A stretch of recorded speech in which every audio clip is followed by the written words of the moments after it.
एक काम करना, तीन बातें हमारी याद रखना, बाकी हमारे गुरुजन सब सिखा देंगे। युधिष्ठिर महाराज ने तीन बातें बताई। कौन सी? सबसे पहले बेटा एक काम करना, शरण में आए हुए शत्रु को एक बार क्षमा करना बेटे। अगर कोई शत्रु तुम्हारे शरण में आ जाए, हाथ जोड़ करके बैठ जाए, तो एक बार क्षमा कर देना बेटे, चाहे शत्रु भी क्यों ना हो, है ना। दया करना उससे।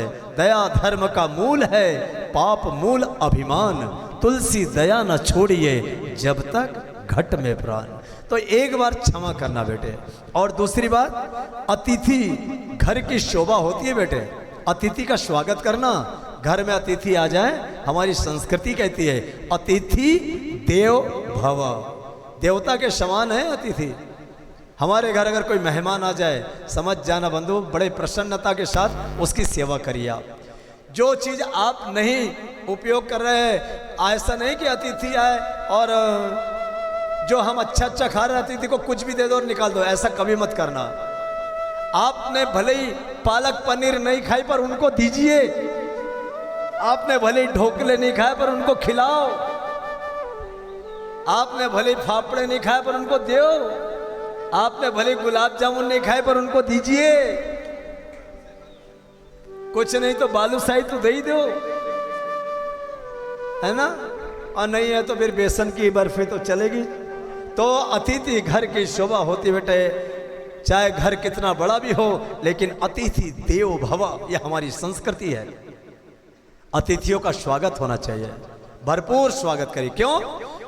मैं आपको एक बात यहाँ व्यासपीठ से बोल के जाऊं, आप सुनिए। आपके घर में अगर कोई मेहमान आए, वो केवल एक ही चीज लेकर के जाएगा आपके घर में। अगर यहाँ, इसलिए तो हमने देखा कि यहाँ पर इतनी अच्छी व्यवस्था, कोई भी आए उनके लिए भोजन भंडारी, वो कथा सुने या मत सुने, पर एक चीज जरूर याद रहेगी, अरे साहब दोनों टाइम भोजन मिलता था साहब वहाँ।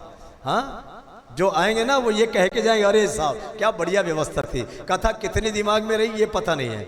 आपके घर मेहमान आएगा, आपकी बिल्डिंग नहीं देखेगा वो, आपकी कौन सी गाड़ी, इससे कोई लेना देना नहीं है कि आपके कितने लाख की गाड़ी है या आपके घर में मार्बल लगा है कि क्या लगा, इससे कोई लेना देना नहीं। केवल आपने व्यवहार कैसा किया उसके साथ और आपने उसको भोजन में क्या करवाया, बस ये लेकर जाएगा। सच बताया आपको, यहाँ जो भी यहीं की बात नहीं कर रहा, आपके घर में भी जो आए, इसलिए जितने टाइम के लिए आए बहुत अच्छा व्यवहार करना, और नहीं तो गड़बड़ हो जाएगा। एक बार की बात बताएं, एक घर में मेहमान आए, इतना कंजूस कि क्या बताएं, वो चाहते ही नहीं था कि कुछ खिलाऊं, और ये चाहता कि जितने जल्दी भाग जाए बस उनको। तो उसने क्या किया, सुबह का बढ़िया भोजन बनवाया एक टाइम। अब मेहमान को अगर अच्छा भोजन मिले तो काहे को मेहमान जाए घर से। हाँ, अगर मेहमान को और बीमारी को भगाना है ना, तो केवल एक सूत्र छोटा सा याद कर लेना, लंगन दे दो बस। हाँ, बीमारी को भगाना है और मेहमान को भगाना है। लंगन का मतलब समझते हैं ना।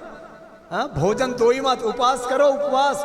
जब भोजन ही नहीं मिलेगा, बीमारी का क्या, पागल हो जो इसके घर में बैठो, ये चली। कभी भी डॉक्टर को देखना, अगर टाइफाइड हो गया तो डॉक्टर बोलते 21 दिन कुछ भी मत देना इसको, बीमारी खत्म। बीमारी को खाने को नहीं मिले तो रहे कहाँ वहाँ पे, और मेहमान को खाने को नहीं मिले तो पागल है जो मेहमान उस घर में बैठे। तो वो आदमी था बड़ा कंजूस। अब सुबह का भोजन तो करवा दिया, अब मेहमान जाने को तैयार ही नहीं।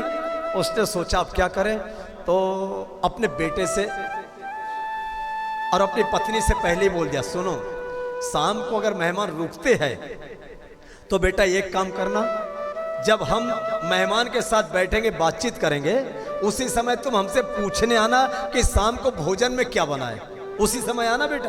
हाँ, अब 4 बज गए होंगे, 4-5 बज गए। अब शाम को बहने भोजन की तैयारी तो फिर करना है। अब बेटा आया, पिताजी पिताजी माँ पूछ रही है कि शाम को भोजन क्या बनाए।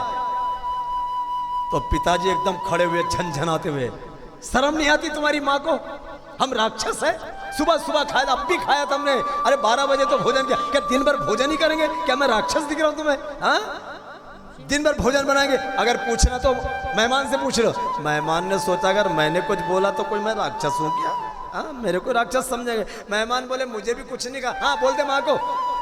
और माँ को समझ में नहीं आ रही, अंदर गया तुरंत खड़ा, क्यों तुम्हें अकल नहीं जरा सी, अभी भोजन बनाया। अब वो तो रोने लग गई, पत्नी रोने लग गई, डांट रहे इधर से। तो मेहमान समझ गया अब तो ये घर में रहने लायक नहीं भैया, भोजन की बात तो कोसों दूर, दादा ये तो लड़ रहे हैं आपस में। हाँ, वो उसने तो झोला झंडा समेटा अपना और निकल गया, वो अंदर से नहीं आया तब तक कोई अंदर के बाहर, मेहमान चले गए। अब वो पत्नी रो रही तो इसने बाहर आके देखा, वो मेहमान तो गया, अंदर घुसे, क्यों रो रही है, पागल हो गई क्या? तो बोले तुम क्यों डांट रहे हैं? अरे मैं कोई असली में थोड़ी डांट रहा था, मैं तो नकली नकली डांट रहा था। तो पत्नी बोली मैं भी कोई असली में थोड़ी रो रही थी, मैं भी तो नकली नकली रो रही थी। अच्छा, अब सब दोनों शांत हो गए, बाहर निकले, थोड़ी देर में मेहमान घर के अंदर वापस आ गया। अरे तुम तो आ गए, तो कोई बोले मैं असली में थोड़ी गया था, मैं भी तो नकली से नकली गया था उधर में, लौट के फिर आ गया। तो ऐसा ना हो, नाटक करने की जरूरत नहीं घर में। कई घर में मेहमान आ जाते ना तो कई बहाने ढूंढते हैं, कई बहाने करते हैं। घर की पत्नी और बच्चे और आपस में बोलते मम्मी वो हमको वहां जाना था ना पार्टी में, एक जगह नहीं जाना तो भी पार्टी में जा रहे हैं ताकि मेहमान भाग जाए जल्दी से जल्दी।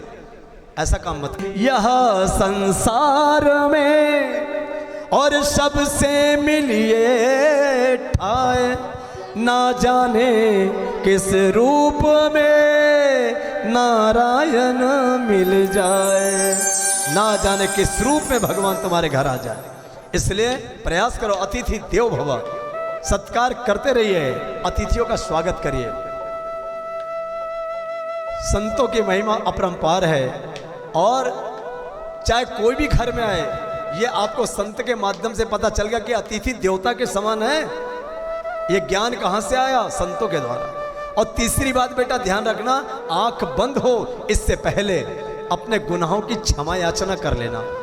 आंख बंद हो इससे पहले अपने गुनाहों की क्षमा याचना कर लेना बेटे, प्रायश्चित कर लेना।